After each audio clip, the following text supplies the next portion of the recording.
Thank you for joining us on Newsweek, where we highlight some of the biggest stories that made headlines in the last 7 days. I am Esther Omakwariola. From needing $1.5 billion to rehabilitate the nation's refinery to incidents of panic buying since the news of a likely increase in fuel price, it is obvious that the Nigerian economy runs on oil, just the way blood pumping out of the heart keeps you alive.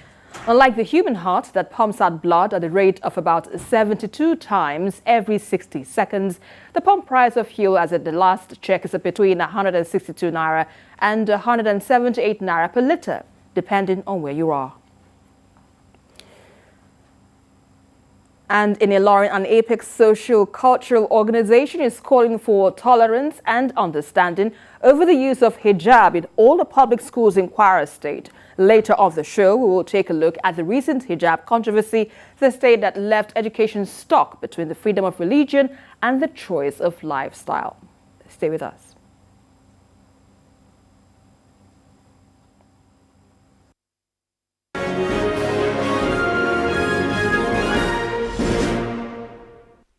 The Nigerian National Petroleum Corporation has said it will maintain its current ex-depot price of premium motor spirit until the conclusion of ongoing engagement with the organized labor and other stakeholders.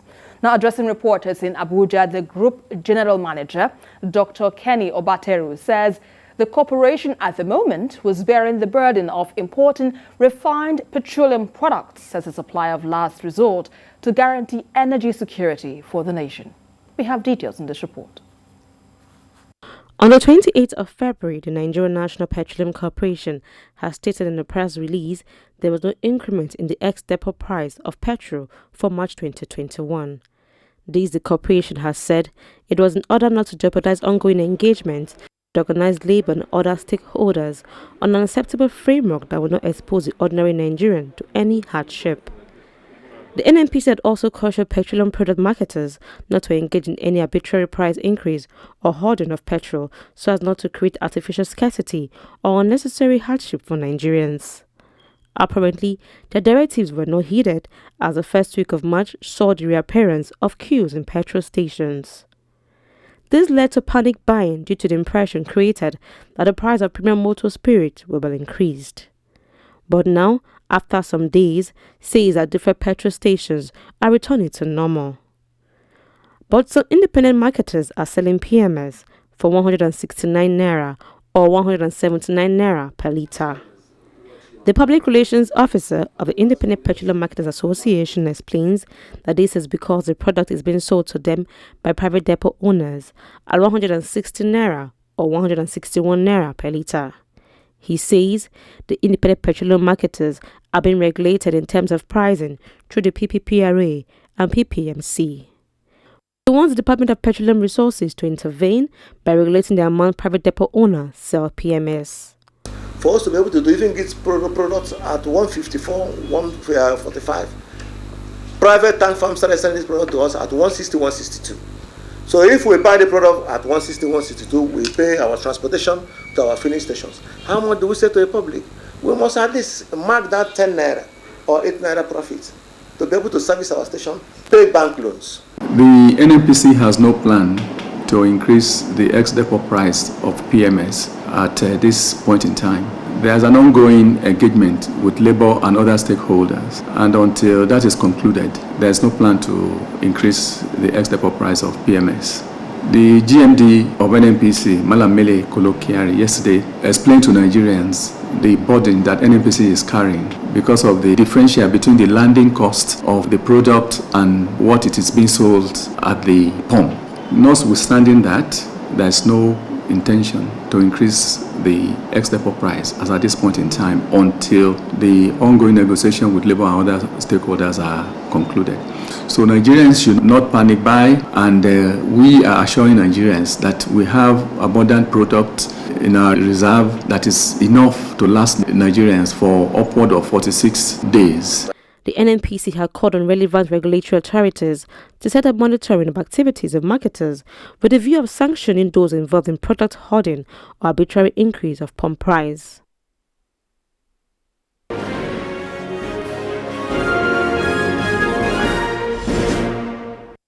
Well, let's get more perspectives on this issue as I have joining me in the studio, Uzonna Onoye, Executive Editor, TVC News, and from our Abuja studio, I have Tony Daniel, lawyer and public affairs analyst. Good to have you both on the program this evening. So let's begin with you now, Tony. With the price of petrol hovering between 162 and 178, are we likely to see an increase of price petrol anytime soon? What are your thoughts? Petroleum products has been increasing since this administration came in, and there was a time it was reduced, I think last year, and we were happy, but now it has increased again. I'm surprised, and you know, they will come back and still tell us that they are subsidizing the landing cost of you know, petroleum product, particularly PMS, which is the most popular product used in Nigeria. And the Petroleum Equalization Fund is meant to stabilize the price across the country. You know, honestly, it's not a good one for us. I see the price still increasing, which is very, very wrong, which is bad. They're acting like, you know, there's nothing the citizens really can do. You just come and I heard the spokesperson for NNPC saying they don't have the intention to increase. Well, we have seen the pump price increasing, you know, irrespective of that statement, which is supposed to, you know, clarify the speculation that they want to increase price. It has already been increased. If you go to the petrol station near you, you buy petroleum product at about between 167 and 178, depending on the petrol station. So I think the federal government needs to do something fast about this. The price, we cannot afford to allow increase of petroleum product at every given, you know, if you calculate, I mean, if you look at the time this product has increased within the past 6-7 years. I think it has increased with close to 100%, and that is not really too good.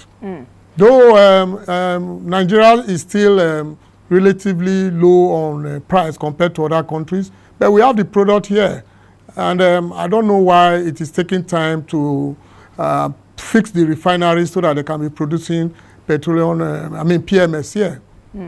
So Uzonna, the NNPC, we understand, says it would maintain its current depot price of petrol until it finalizes with the parties concerned. Now, how reassuring is this given the uncertainty over the situation? The assurance there is that we are simply playing with, we are simply delaying the doomsday, because the reality is that Nigeria cannot sustain the payment of subsidy as it has done over the months. If you check the records, you see how much federal government spends on subsidy monthly. And we are not producing as much as we used to because of OPEC regulations. And then the price in the international market is fluctuating up and down. And so what we are earning from the sale of crude oil is not even sustained. It's not at the point that you can bank on. So Nigeria continued payment of subsidy is something that would not last for so long. And so the earlier government pays serious attention to what to be done to avoid or to take out the payment of that subsidy and still ensure that the populace, the masses, do not suffer too much. That is the biggest headache I think government should be having. In 2011 towards 2012, the federal government then embarked on the removal of subsidy and the regulation of the oil sector. The government then engaged in lots of talking and engagement, discussing with stakeholders across all the sectors to find the best approach to it. It led to the identification of some areas that government must pay attention before they remove subsidy, which hovers around transportation, because that is the number one area that will suffer if subsidy is removed and then the price of petrol hits the roof. But somehow, some elements within the government then sabotaged that well-articulated process that led to the protest of January 2012 because of the sudden increase in pump price of petrol. Now, this government has kept quiet about it for a long time, and I do not think that it is safe any longer to keep quiet about the real issue of finding a solution to that payment of subsidy. And whether it is called deregulation or anything, government has to find a solution to that. And before that is done, before government stops paying subsidy, they would have to consider a lot of other factors of how to cushion the effect of whatever will be the outcome of that policy of government on the people. And that is where the big challenge lies, because government can wake up one morning and say, we are no longer paying subsidy. And then the consequence hits everyone, that price of petrol hits the roof, and then transportation becomes difficult. The spiral effect is that the cost of everything, including house rent of houses that were built some 30 years ago, will go up. They will all escalate. Government will need to sit down now, not tomorrow, now, to begin to find how to cushion the effect of this and begin to take realistic, measurable, sustainable actions towards providing those cushioning effects, so that they will go straight on and address the real issue that payment of subsidy can no longer be sustained. Right. Tony, now, in terms of solutions, what other options are available for the people, to ensure that the issue of the fluctuating price of petrol is put to rest? Yeah, until the issue of subsidy is addressed, as rightly stated by my colleague at this Lagos studio, we will continue to have issue. I'm talking about subsidy. A lot of funds have been stolen in the name of subsidy. I'm very vast on subsidy issue. I am currently prosecuting some persons alleged to have stolen billions on behalf of the federal government under the name of subsidy payment. So before we, remove subsidy, we must address the boomerang effect of its removal. And then with time, competition will come in, and the liberalization or deregulation policy that is being put in place will help too. And if you bring in petroleum products, your landing cost will determine what you sell. It will there will be an increase in prices of everything, price of petroleum at a time when subsidy is removed. But after some time, competition will come in and the price is likely to stabilize. Then if you look at Dangote refinery, I don't know why it has not come on stream. At least that one, you are not going to talk about subsidy at all, because the petroleum, the PMS will be refined right here.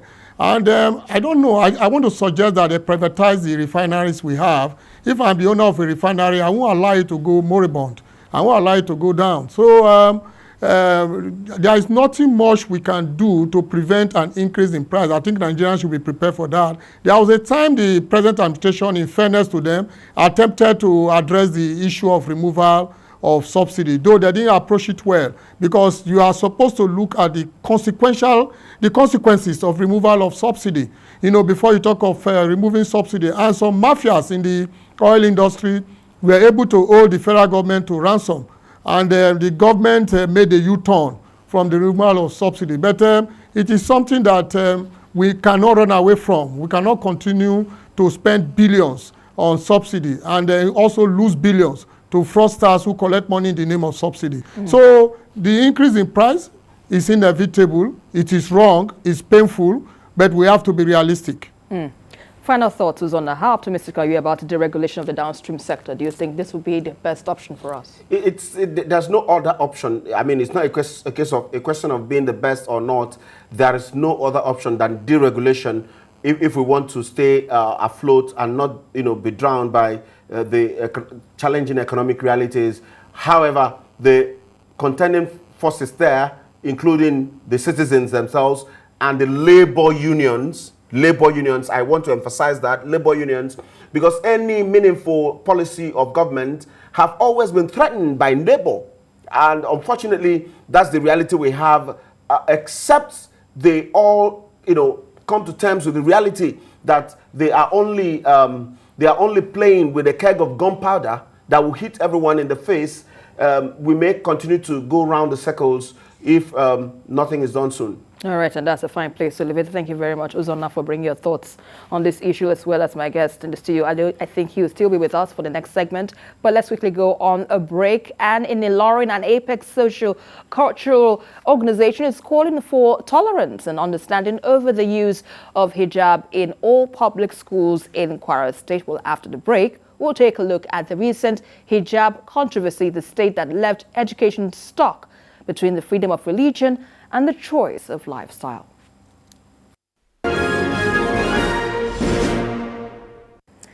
Academic activities have resumed in some Christian-named schools in Ilorin, Kwara State capital, with Muslim girls allowed to wear hijab to classes. Meanwhile, the story is different at CNS College, where some church members locked up the school. Our correspondent, Ibrahim Alege, has details. This is Baptist LGEA Primary and Secondary Schools, Surulere, Ilorin, Kwara State, the epicenter of the hijab crisis last week. Although there was some resistance in the morning, students of the school were eventually allowed in with the hijab.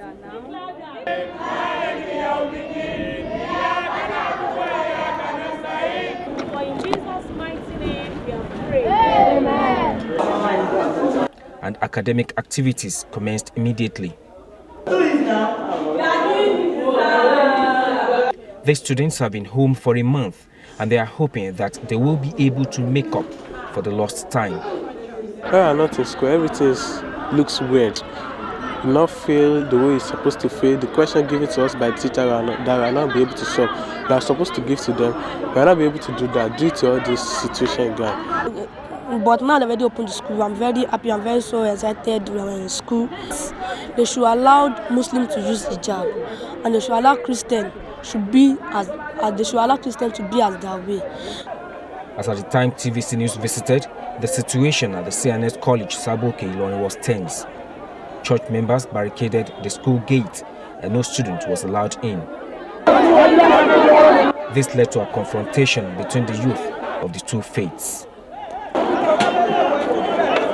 We heard that there are miscreants inside the school, claiming as staff of the school, trying to prevent such from happening. And that's why we are here to ensure that Muslims, under no circumstances, should Muslim students remove their hijab, and they must enter inside the school. Kwara State government, give us back our schools. You have aided us for quite some time. We are satisfied with your aid. But now we say we can stand on our own. Government is appealing for calm in the interest of the students who have missed a lot. Please, for God's sake, allow peace to reign. Since Kwara State is known as a peaceful state, we are pleading with both sides to allow the students to come to school and learn. The Kwara State Teaching Service Commission assures that the final year students will be registered for their external examination. Ibrahim Alige, TVC News, Ilorin. Well, we have in the studio to discuss this TVC News Executive Editor Uzonna Onoye, and still with me from our TVC News studio in Abuja is Tony Dania, lawyer and public affairs analyst. So let's begin with you now, Uzonna. This development really generated a lot of reactions, social media, and a lot of reactions generally. But what do you make of this development and how this will affect the education sector in Kwara State? I can put it very simply that it is unnecessary and uncalled for. I do not know how the people and government of Kwara State allowed this to degenerate to this extent, where schools are shut for a month. Other schools are carrying out academic activities, but these 10 schools had lost 1 full month. And then at the end of the day, students from those schools will still write same external examinations with students from other schools. Now, the question there is, should Muslim students be allowed to wear the identity of their religion into schools owned by Christian missionary organizations? If you deprive them that right, are you not depriving them of their fundamental human rights. This debate is neither here nor there. First of all, those schools that stop students from wearing hijab into the school, who owns them? Do they have, the organization that own them, do they have the right to own the schools?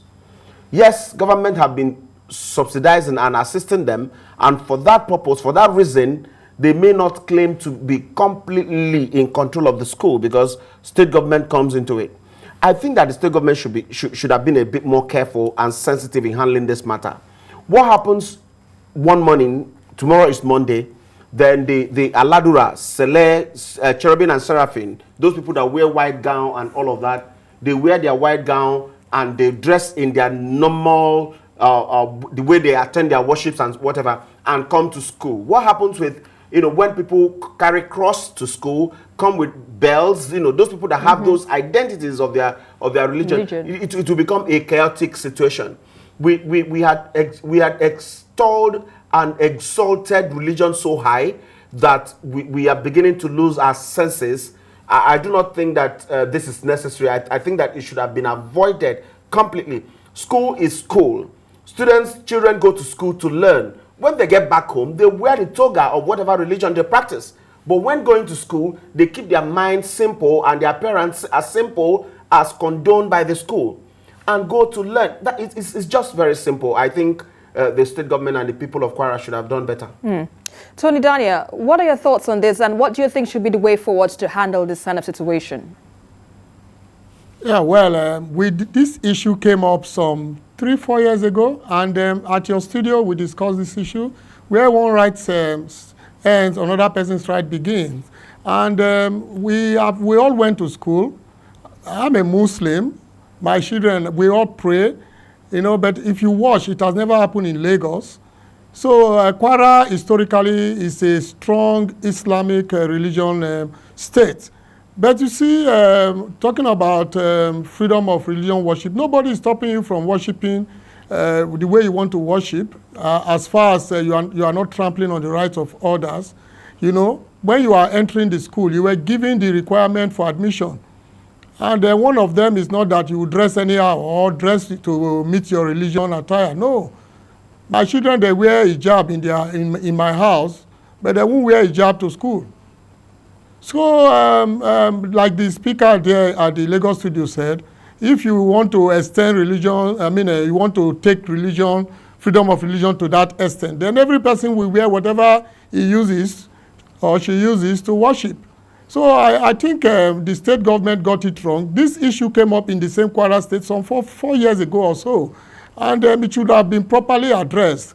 When you are going to school, you are given admission. There are terms for that admission. And you keep to it. You cannot just wake up one morning and say, oh, you want to dress the way you feel like dressing because your religion allows you to do that. I must be sincere. I know sentimentally my colleagues and co-Muslims will feel that, oh, Tony is a Muslim. He's going, no, let's forget that sentiment. Let's face facts. Sincerely speaking, we should not encourage this. I want to appeal to my Muslim brothers and sisters to adhere to the inherent terms in the school their wards and children are attending. We shouldn't allow some religion fanatics somewhere to instigate us against ourselves. Right. Nigerians are very strongly united. We are brothers and sisters. Sorry to digress a little bit. There was a fire incident in Lagos. I was there. You see the way people came out. You call Aboki, Igbo, Yoruba, nothing, no religion different. We came out and we put out the fire, and I used the opportunity to address them. We have that unity. We should bound it. We should not allow people to, cause problems for us. Even the political leaders, they enjoy exploiting ethnicism, religion, sentiment to cause problems among Nigerians. We love each other. I think that issue should be properly addressed. We should limit our religion, our freedom has limits. Even the Constitution gave some limit to our freedoms. So that is my take. I think we should just abide by the rules of the school. Right. If it is allowed that we should wear hijab, well, if the school allows it, it's okay. But if the school says no, you cannot force the school to do it. All right, and that's a fine place to leave it. Thank you very much, Tony Daniel, for your insightful analysis on this issue, and as well as our guests, Uzona Onoye, it's a pleasure as always to have your thoughts on the program this evening. And that's our show for today. Remember, you can follow us we can follow this conversation on our social media platforms at TVC News NG or on our website tvcnews.tv. Until the next one again, I am Esther Omakwariola. Bye for now.